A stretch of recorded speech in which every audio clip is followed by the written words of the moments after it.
Mes chers amis, bonjour.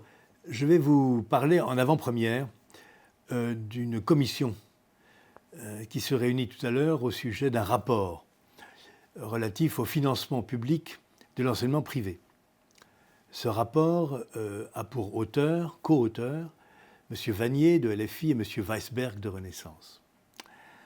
M. Vannier a cru bon de présenter ce rapport avant de le présenter à la commission, donc je vais pouvoir vous en parler librement. L'enseignement privé, ça représente quand même 145 000 personnes qui y travaillent et presque 2 millions d'élèves.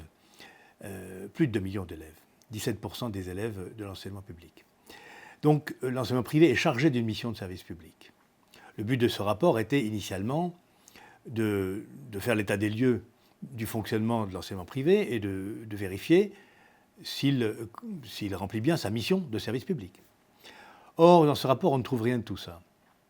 Certes, il y a quelques passages sur le contrôle, peut-être un peu insuffisant par les autorités académiques, des établissements privés, mais enfin, ceci est très secondaire. Le fond du rapport, c'est un acte d'accusation, c'est même un réquisitoire.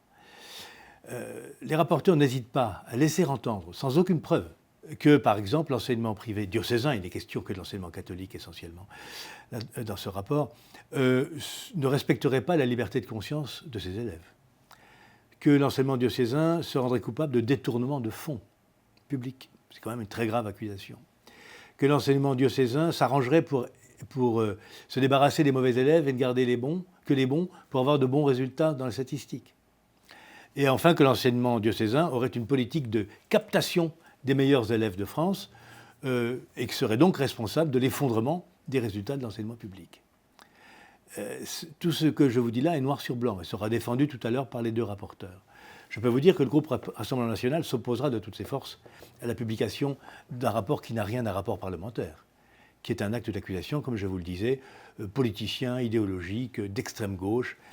Et d'ailleurs, on remarque que M. Weisberg, qui appartient à un groupe Renaissance, s'est laissé complètement faire, stockholmisé par son collègue Vannier, qui a réussi à imposer toutes ces vues, qui sont des vues laïcardes, qui sont des vues qui, manifestement, sont destinées à rallumer la guerre scolaire.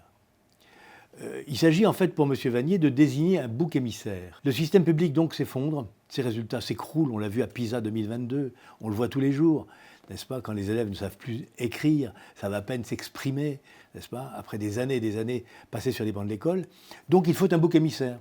Comme ça ne peut pas être la faute des politiques de gauche qui, depuis 30 ans ou 40 ans, ont déconstruit l'école, comme ça ne peut pas être la faute des syndicats qui, encore aujourd'hui, sont en grève et privent les élèves d'une journée de cours pour rien, comme ça ne peut être la faute, donc, que de l'enseignement catholique, il faut un bouc émissaire, et c'est donc l'enseignement diocésain qui est responsable de tout.